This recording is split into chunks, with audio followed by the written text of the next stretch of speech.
감사드립니다. 오늘 제가 말씀드릴 내용은 탑 이후의 파라벨룰라 리키지를 프랜스 소라식 에코 TT로 어떻게 평가할 것인가에 대해서 말씀드리도록 하겠습니다. 탑 이후의 PVL은 리플렛이 이제 칼시피케이션 된 리플렛을 남겨놓고 나오기도 하고 애뉴루스나 LVOT에도 디스트로피 칼슘이 튀어나와 있기 때문에 밸브를 넣고 나서도 언더사이징이나 말 어포지션 때문에 이제 리키지가 생길 수 있습니다. 잘 안 넘어가는데 뭐가 문제가 있을까요?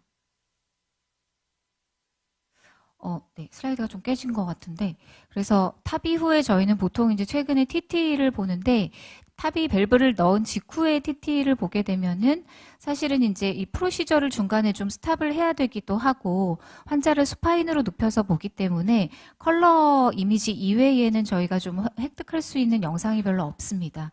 반면에 이제 탑이 시술을 다 끝내고 나서 TT를 보게 되면 스탠다드 윈도우를 다 얻을 수 있고 컬러 이미지뿐만이 아니라 저희가 이제 CW나 PW와 같은 도플러 파라미터를 같이 볼 수 있기 때문에 조금 더 정확한 분석이 가능하다고 보시면 되겠습니다. 탑이 후에 리키지를 평가하는 거를 말씀드리기 전에 서지컬 밸브랑 먼저 좀 비교를 해봐야 될 것 같습니다. 흔히 이제 서지컬 밸브를 넣고 나면 이제 이 서지컬 밸브 리플렛 같은 경우는 이 스트럿이 짧고 그 다음에 이제 수처 라인이 좀 터지면서 리키지가 생기는 경우가 많기 때문에 보통은 우리가 이렇게 이제 시작점을 잘 알 수가 있습니다. 그런데 탑이 밸브 같은 경우에는 이제 워낙에 스트럿이 길고 언더사이징이 된 어느 부분에서 리키지가 생기는지 모르기 때문에 대개는 이제 작고 멀티플하게 리키지가 생기게 됩니다. 숏에서 봐도 이제 서지컬 밸브인 경우에는 리키지가 이렇게 컨티뉴스하게 컬러 도플러로 확인이 되지만 탑이 밸브를 넣고 나면은 이렇게 여러 개의 타이니한 리키지 소견들이 관찰이 되기 때문에 측정이 사실 쉽지는 않습니다.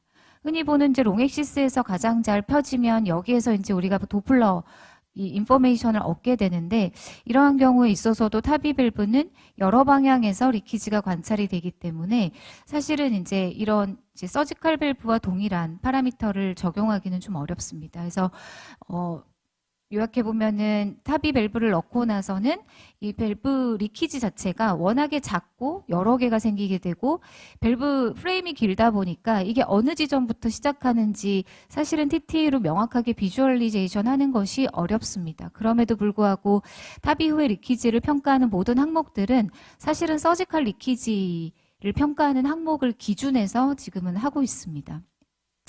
반면에 조금 다행인 거는 그래도 이제 CT로 프리플래닝을 잘 하고 있고 워낙에 디바이스가 좋아지면서 사실은 PVL의 인시던스 자체가 그렇게 이제 높지는 않은 것 같고요. 이게 트리비알이나 마일드 PVL 같은 경우에는 클리니컬 아웃컴하고 크게 이제 상관이 없다고 보고가 점점 되고 있기 때문에 우리가 이제 모더레이트 이상의 PVL만 놓치지 않으면 그게 제일 중요할 것 같습니다.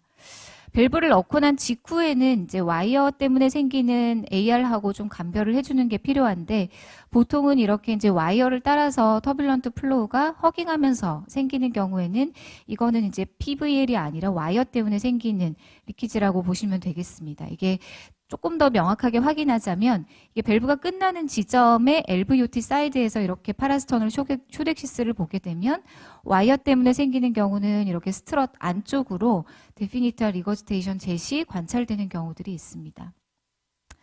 하지만 와이어 때문에 생기는 AR과 PVL이 같이 있는 경우에 있어서는 조금 더 우리가 명확하게 주의를 해줘야 되는데 이 환자처럼 이제 와이어에 생기는 AR 같은 경우에는 젯의 터뷸런스가 훨씬 더 좀 명확하기 때문에 얘만 있다고 판단하는 경우들이 있습니다. 그런데 이제 실질적으로 조금 더 자세하게 들여다보게 되면 스트럿 바깥쪽으로 로우 벨로시티의 이런 리키지 플로우가 함께 있었던 환자인데요.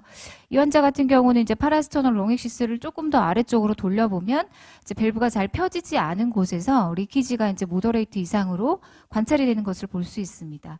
조금 더 이제 정확하게 쇼덱시스를 대보면 이제 여기에 와이어 때문에 생기는 AR과 함께 파라밸브라 리키지가 모더레이트 정도로 이제 확인이 되는 경우들이 있습니다. 이런 경우 저희가 이제 추가적으로 포스트 벌루닝을 하게 되고 이 환자 같은 경우 워낙에 이제 프리스테이투스의 칼시피케이션이 심했던 환자이기 때문에 포스트 벌루닝을 하고도 좀 그 해당 사이트로 리키지가 좀 남았던 환자입니다. 그래서 밸브를 넣고 나서도 이렇게 보시면은 이제 어떤 뷰에서는 이게 어포지션이 잘 된 것처럼 보입니다. 하지만 조금 틀어서 보게 되면 뒤쪽으로는 잘 안 펴진 부분이 있기 때문에 저희가 롱액시스를 대더라도 항상 이제 모디파이드 뷰를 재면서 이제 뒤쪽까지 잘 관찰하기 위해서 좀 노력을 하고 있고요. 이 환자 같은 경우에도 보통은 이제 칼시피케이션이 이렇게 덴스하게 존재를 했었기 때문에 쇼덱시스에서도 보시면은 이런 덴스한 칼슘 옆으로 이렇게 유의미한 리키지가 남았던 환자입니다. 이 포스트 벌루닝을 하고 나서 이제 탑이 시술을 다 끝내고 봤을 때는 다행히도 이제 잘 붙어줘가지고 레지듀얼 리키지는 관찰되지 않았습니다. 시술을 다 끝내고 나서는 이제 컬러 도플러뿐만이 아니라 이런 세미 퀀터티브나 퀀터티브 파라미터들을 저희가 함께 참고해서 시비어리티를 정할 수 있고요. 앞서 보여드린 것처럼 흔하게는 이제 쇼덱시스와 롱액시스 그리고 에이피칼 뷰를 통해서 이제 리키지를 트레이싱을 합니다. 하지만 이럴 때 이제 제일 주의를 해야 되는 게 TT를 저희가 보다 보면은 이제 이 프레임의 어테뉴에이션 때문에 포스트리어 사이트에서 새는 리키지는 쉐도잉으로 가려져서 잘 보이지가 않습니다. 그렇기 때문에 이런 경우에 있어서는 3챔버나 5챔버를 추가적으로 잘 잡아서 숨어있는 리키지를 잘 평가를 해야 되고요.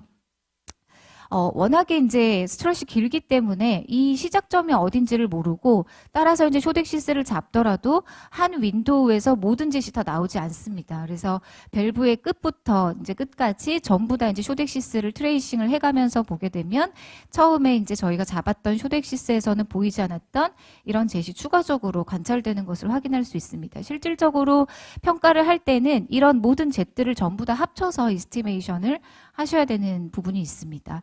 마지막으로 이 익센트릭하게 워낙에 세기 때문에 어느 부분에서 에어리어를 잡느냐에 따라서 이게 상대적으로는 더 커지게 잡을 수 있습니다. 그래서 딱 이 리거지테이션 젯이 시작하는 부분에서 쇼덱시스 이미지를 얻어야 오버 이스티메이션 하지 않고 정확한 AR의 익스텐트를 확인할 수 있습니다. 추가적으로 저희가 이제 이런 마이너 젯 같은 경우는 이제 시작점을 알 수 없기 때문에 비나 컨트랙터를 잴 수가 없지만 그래도 연속적으로 어느 정도 AR이 어마운트가 되는 경우에는 이제 이런 이제 3챔버나 5챔버를 통한 에이피칼 뷰에서 비나 컨트랙터 위스를 같이 잼으로써 이 시비어리티를 평가하는데 추가적인 정보를 얻을 수 있습니다. 현재 최근에는 이제 바크2 크라이테리아를 통해서 이제 이 비나 컨트랙터 에어리어와 이 전체 스트럿 대비 얼만큼의 리거지테이션 젯이 있는지를 퍼센티지로 확인을 해서 저희가 시비어리티를 평가를 TT로 하고 있습니다. 그래서 이게 비나 컨트랙터 에어리어가 0.1보다 작고 전체 스트럿 대비 리키지의 서컴퍼런스가 10% 미만이라면 마일드 대신에 이제 30% 이상이라면 시비어 AR 파라벨라 리키지가 있다고 주게 되고 그 사이라면 이렇게 모더레이트를 주게 되는데 모든 Z를 썸하는 게 조금 더 중요한 포인트인 것 같습니다. 그 이외에 좀 이스티메이션이 잘 되지 않을 때 저희가 좀 추가적으로 얻을 수 있는 정보가 이제 에올타에서의 리버설 플로우인데요. 이게 AR이 심하게 되면은 디센딩 소라식 에올타나 압도미널 에올타에서 이제 홀로다이아스톨 리버설 플로우가 관찰이 됩니다. 보통 이런 리버설 플로우가 관찰되면 저희가 모더레이트 정도 이상의 AR이 있다고 생각을 하기 때문에 타비 밸브에서 리키지가 이제 시비어리티가 정확하게 측정이 되지 않을 때는 퀄리터티브 파라미터로 어디티브 인포메이션을 줄 수 있는 소견이기는 합니다. 하지만 이때도 반드시 주의해야 되는 거는 워낙에 크로닉 하이퍼텐션을 갖고 있는 환자들은 정상에서도 이런 리버설 플로우가 나타날 수 있기 때문에 반드시 베이스라인에 이 사람이 이제 리버설 플로우가 없었는데 새로 생겼다. 그런 경우에 있어서 좀 유의미하다고 생각을 하시면 될 것 같습니다. 퀀티터티브 파라미터로 저희가 유일하게 이제 확인을 하는 게 이제 리거스턴트 볼륨인데요.